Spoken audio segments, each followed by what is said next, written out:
Après l'attaque terroriste contre une synagogue à Jérusalem-Ouest, les chefs religieux de Terre Sainte ont visité la communauté juive pour demander ensemble la fin des violences.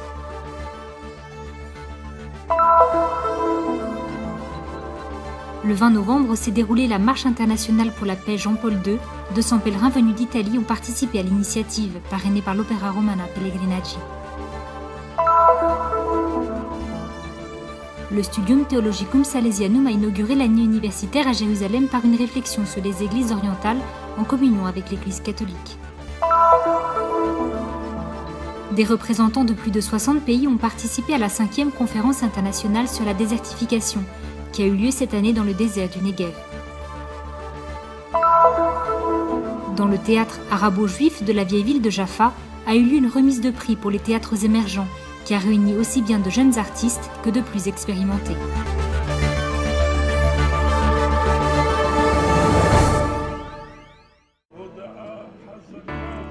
Ce mercredi 19 novembre au matin, une délégation des chefs religieux de Jérusalem s'est rendue à la synagogue Kehila Yaakov dans le quartier de Har Nof. La veille, une attaque terroriste y avait causé la mort de 7 personnes. 4 fidèles, un policier et les 2 terroristes. 7 personnes ont également été blessées. Les chefs des églises chrétiennes de Terre Sainte et les chefs des mosquées faisaient partie de la délégation. Votre geste est le bienvenu. Si quelqu'un vous critique, faites mine de ne pas l'entendre, parce que votre geste est le bienvenu. C'est par ces mots que les chefs religieux de Jérusalem ont été accueillis au bureau des cultes du ministère de l'Intérieur. Sur le parvis de la synagogue, ils ont été accueillis par les grands rabbins des synagogues de Jérusalem. Le patriarche grec-orthodoxe Théophile III s'est exprimé au nom des églises chrétiennes. Jérusalem est un exemple de coexistence et d'espace pour tous, tout spécialement pour toutes les religions. Nous devons rester unis parce que nous partageons la même humanité et le même destin, a-t-il déclaré. Je pense que la rencontre de tous les chefs religieux doit être porteuse d'un message. Un message pour les gens qui vivent ici, un message pour les médias, un message pour ceux qui vivent ailleurs. Il y a eu ici un attentat, des personnes ont été tuées, mais notre présence ici tous ensemble doit être un message d'espérance et non de mort. We are all mourning about the 4 people and the soldier. Nous sommes en deuil pour les 4 personnes et pour le soldat qui ont été tués ici, alors qu'ils priaient dans la Cité Sainte, sainte pour nous tous. La première chose que le monde doit voir, c'est que tous les leaders religieux en Israël et que toutes les religions pratiquent leur culte librement. Chacun avec son propre credo, son propre Dieu et un accès libre au lieu saint. C'est donc librement que chacun vient ici pour condamner ces actes terribles. And therefore, it was a spontaneous decision to come here and to condemn this terrible act. C'est un devoir pour moi de venir ici et de condamner les actes criminels qui se sont passés dans un lieu de prière. Nous condamnons tout acte criminel quel qu'il soit. L'islam interdit aux musulmans de tuer, surtout de tuer les fidèles qui prient, qui sont venus prier à la première heure du matin, selon leur rite. Celui qui a fait cela hier est contre l'islam, contre le prophète et contre le Coran.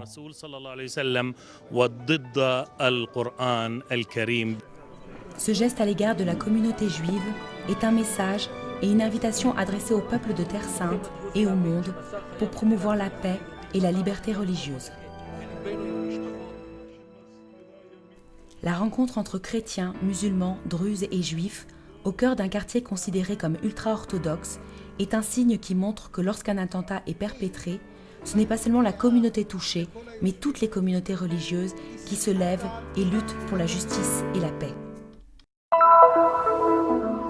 Plus de 200 pèlerins italiens ont pris part le 20 novembre au chemin international pour la paix dédié à Jean-Paul II.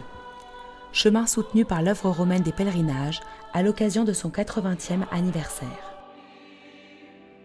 Le programme prévoyait une marche de Bethléem à Jérusalem, mais avec les tensions de ces derniers jours, la marche est devenue prière pour la paix, avec un premier temps à l'église Sainte-Catherine à Bethléem, puis un chemin de croix sur la Via Dolorosa à Jérusalem. C'est un événement très important pour Bethléem, un geste de solidarité de la part du peuple italien à l'égard du peuple palestinien dans son désir de voir advenir la paix en Terre Sainte. J'ai voulu qu'une délégation palestinienne se joigne à la délégation italienne à Jérusalem. À cause de la situation difficile à Jérusalem et à cause de l'occupation, cela n'a pas pu se faire. Les chrétiens de Bethléem ont également pris part au premier temps de prière, suivi de l'accueil par le gardien du couvent Sainte-Catherine, le père Ricardo Bustos, et des salutations du père Ibrahim Faltas au nom de la custodie de Terre Sainte. Les pèlerins se sont ensuite mis en route vers Jérusalem où, en suivant l'itinéraire de la croix, ils ont prié pour la paix en Terre Sainte.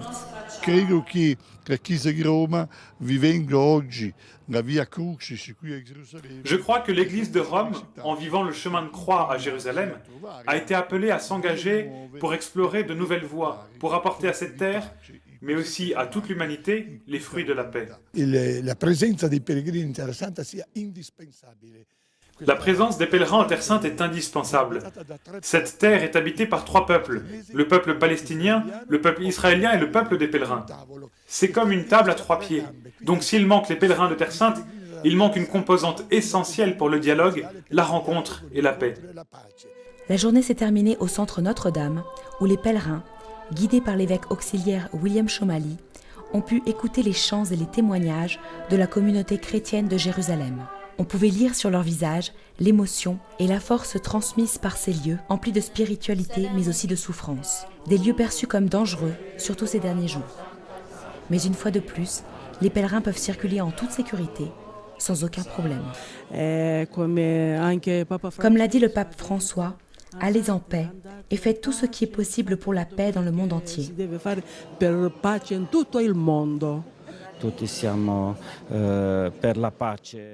Dans ces lieux sacrés, pour le monde entier, nous sommes tous pour la paix. Nous sommes contents, nous sommes émus. Pour nous, c'est émouvant de parcourir le chemin de Bethléem à Jérusalem. Nous avions pensé faire une simple marche. Nous sommes contents. Pour nous, le résultat obtenu est déjà grand. Mi verrebbe da dire che è la strada normale da seguire. Je voudrais dire qu'il est normal de poser ces gestes forts ensemble, par fraternité. C'est un chemin que nous devons parcourir, un chemin qui part de l'amitié et qui doit se transformer en fraternité pour aboutir à une communion. La communion signifie apprendre à partager ce que nous avons de plus cher, de plus profond dans le cœur. Imparare a condividere quello che abbiamo di più caro, di più profondo nel cuore. Le Studium Theologicum Salesianum de Jérusalem a ouvert son année académique le 20 novembre.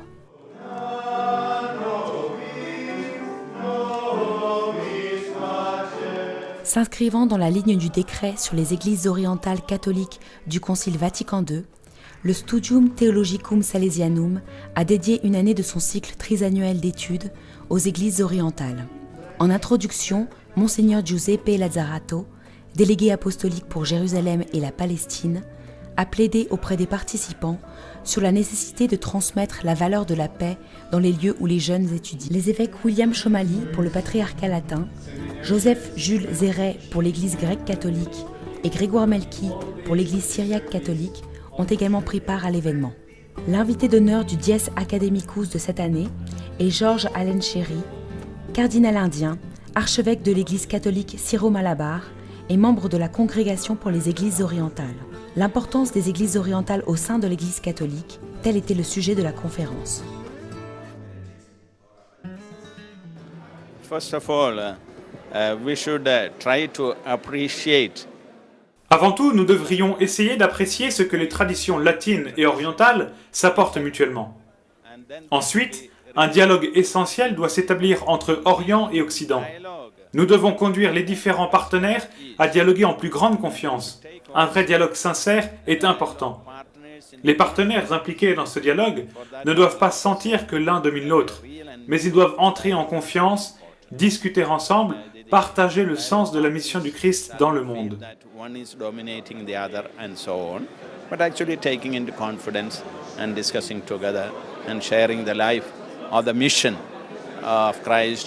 In the world. This year we are focusing on the Eastern churches Cette année, nous nous concentrons sur les églises orientales à l'occasion du 50e anniversaire du décret sur les églises orientales catholiques du Concile Vatican II. Sur 3 ans, nous consacrons une année au judaïsme, une année à l'islam, une année aux droits des différentes églises, parce que nous vivons ici à Jérusalem, qui est un lieu de dialogue interreligieux et d'œcuménisme.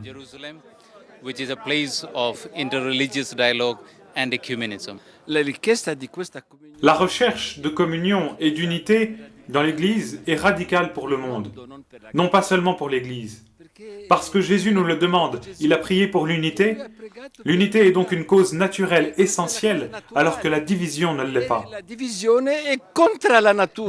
Pour le père Pier Giorgio Giannasa, auteur d'un guide des communautés chrétiennes de Terre Sainte, faire l'expérience des multiples facettes de la foi sur la terre de Jésus est plus une joie et une richesse qu'un facteur de division.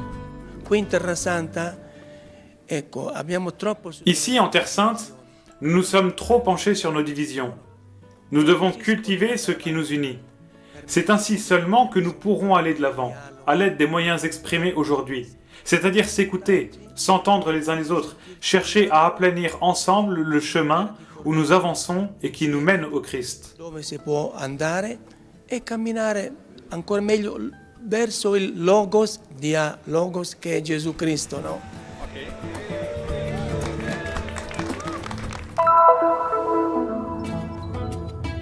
Au beau milieu du désert du Negev, à environ 2 heures de Jérusalem, 500 professionnels, dont des étudiants, des enseignants et des chercheurs en provenance d'Israël et d'une 60aine d'autres pays, ont assisté cette semaine à la 5e conférence internationale dédiée au sol sec, désert et aride.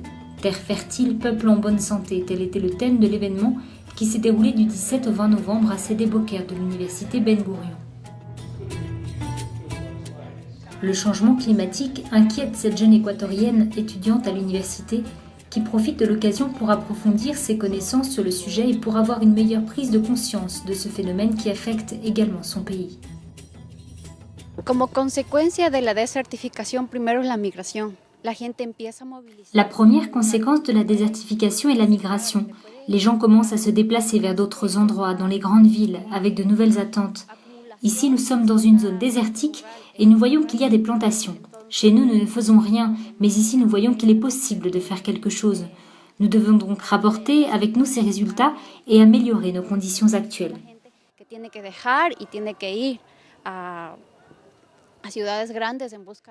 Avec l'un des plus grands centres de recherche dans le pays, l'université Ben Gurion est à la pointe dans ce domaine. Grâce aux bons résultats enregistrés à l'éducation en Israël sur la question de la désertification, le paysage du désert offre maintenant un nouveau panorama. Le vert démontre la présence d'une oasis en dépit de la rareté de l'eau. Le pays a réussi à surmonter le problème jour après jour et depuis des années offre une coopération dans ce domaine technologique à d'autres pays. La désertification est un problème environnemental majeur de la planète qui reste orpheline. Il y a des défis mondiaux tels que l'énergie, le changement climatique, mais la désertification est un problème que nous pourrions peut-être résoudre, mais auquel nous ne nous appliquons pas. Cette fois-ci, nous nous attachons à éveiller la conscience du public, à nous adresser à la communauté des hommes politiques et des scientifiques, ce qui ne consiste pas seulement à faire des discours, mais à rencontrer des gens. Luc Gnakadja a visité tous les continents et explique que la principale étape à atteindre pour produire un changement dans ce cercle vicieux de dégradation consiste à rencontrer les dirigeants, les professionnels qui croient en la possibilité d'un changement.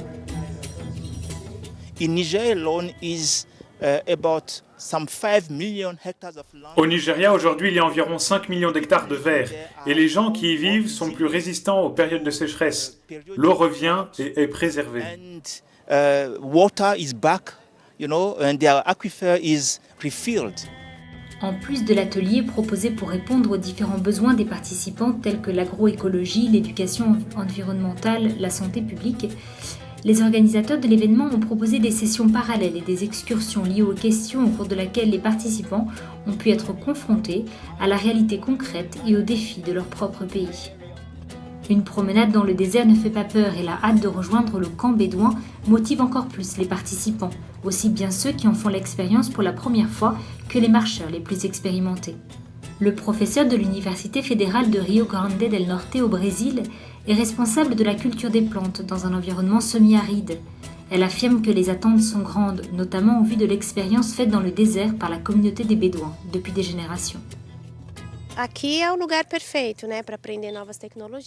C'est un endroit idéal pour découvrir de nouvelles technologies, apprendre à cultiver la terre en utilisant correctement l'eau. Et avec tout ça, c'est une expérience fantastique de découvrir un camp bédouin, quelque chose de si différent de notre réalité, comment ils survivent dans une région si aride et avec un tel manque de ressources.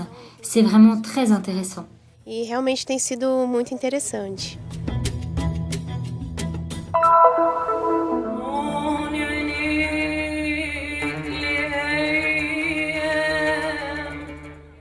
Un prix pour le théâtre Fringe, un théâtre innovant et expérimental, aussi bien arabe qu'israélien. L'événement a eu lieu vendredi 14 novembre à Jaffa et a réuni des compagnies de théâtre venues de tout le pays, pour la plupart composées d'étoiles montantes du théâtre local. Le théâtre Fringe est très important. C'est un théâtre qui vient du peuple, qui travaille avec des fonds très limités et qui est là pour raconter l'histoire du peuple. En tout, une vingtaine de prix différents, du meilleur acteur ou actrice au décor, à la musique et à la mise en scène, en passant par l'art de la réplique et le travail d'équipe. Parmi les gagnants, notamment, se trouvait l'acteur israélo-arabe chrétien Georges Ixandar.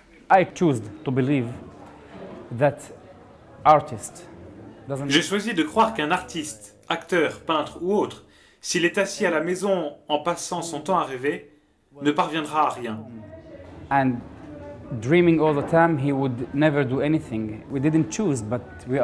ne l'avons pas choisi, mais nous vivons dans un pays très politisé. Mais je suis heureux. Je travaille avec des musulmans, je travaille avec des juifs, je travaille avec tout le monde et je suis comblé. J'ai des amis de toutes les religions parce que mon credo, en tant que chrétien, est le suivant: accepter tout le monde et aimer tout le monde. Au Fringe Theatre Awards, plusieurs bourses de carrière ont également été remises à des écrivains, des acteurs et des personnes engagées dans la promotion de l'art théâtral, y compris par le biais du dialogue entre les cultures. Je pense qu'il y a beaucoup à faire par le théâtre, en mettant le public face à un miroir. Tout simplement, si quelqu'un a quelque chose à dire, le théâtre est le moyen d'expression par excellence. L'essentiel du théâtre Fringe consiste à ça: s'attaquer aux questions les plus profondes, et la majorité d'entre eux, ici, sont à la recherche de la paix. Le lieu de l'événement était aussi significatif. Pour accueillir la cérémonie de remise des prix, le cadre suggestif du théâtre arabo-juif, un bâtiment historique au bord de la mer, au cœur de la vieille ville de Jaffa. C'est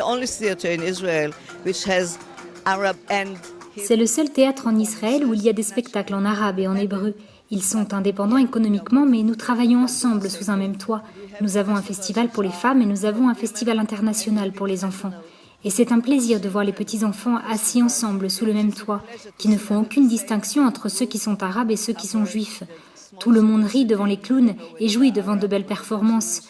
Nous mettons en scène en hébreu et en arabe avec des sous-titres. Ainsi, même lorsque le public est mixte, il peut tout comprendre. Maintenant, par exemple, nous avons un spectacle sur la chanteuse égyptienne Katloum, avec des sous-titres pour toutes les chansons et pour toutes les paroles.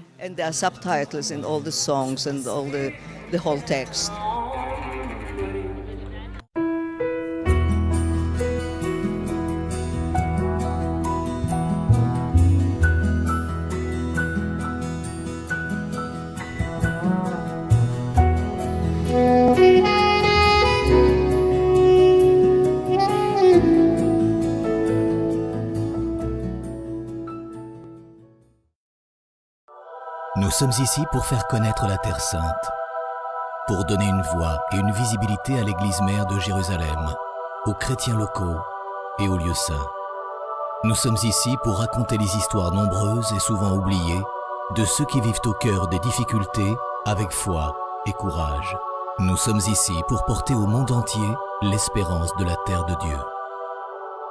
Soutiens ceux qui œuvrent au nom de la custodie de Terre Sainte.